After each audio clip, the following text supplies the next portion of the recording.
Thank you, Mr. Chairman and members of the committee, and thank you very much, Congressman Cicilline, for bringing this forward.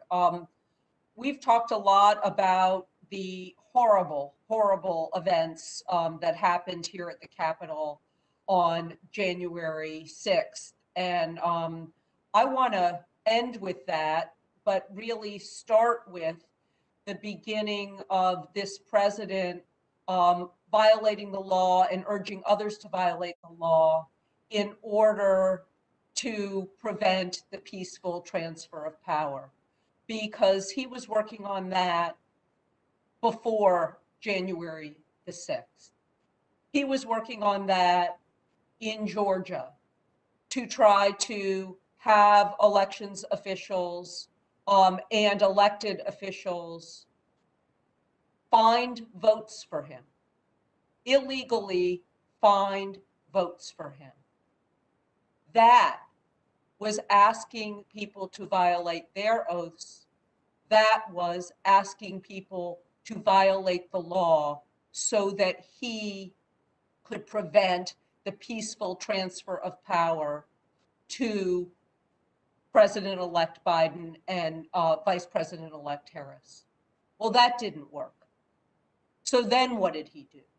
He tried to get the vice president to go against his duty under the Constitution in reporting on the electors.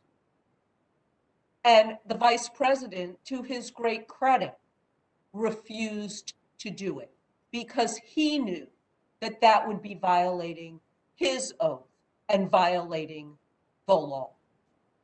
After both of those things failed, he told a mob, and it was a mob because we saw them when they came into the Capitol and as they were around the Capitol, that it was up to them to save his presidency, to save the country, and have them engage in illegal actions.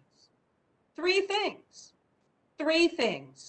that resulted in the desecration of this Capitol, that resulted in the loss of life, that threatened so many people's lives and put people in the hospital, and he still has no remorse. If those three things and that culmination do not rise to the level of high crimes and misdemeanors, I just don't know what does. And as Mr. Cicilline has said, what the House is doing here is not holding the trial. This is an indictment.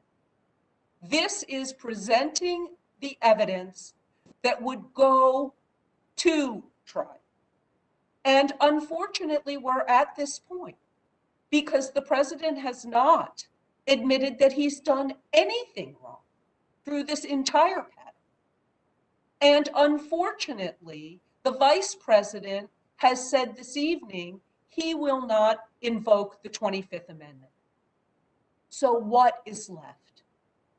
The only thing that is left is the authority of this House to indict the president for this pattern of inciting lawlessness, not just the violence that we saw here on the 6th, but lawlessness all the way along after he lost an election. That cannot be in a democracy. That cannot be under our Constitution. We must impeach this president. I am so happy that Congresswoman Cheney has agreed and has taken a very bold and brave stance. It is our duty to do this. And I thank Mr. Cicilline for bringing this forward. And with that, Mr. Chairman, I yield back my time. Thank you very much.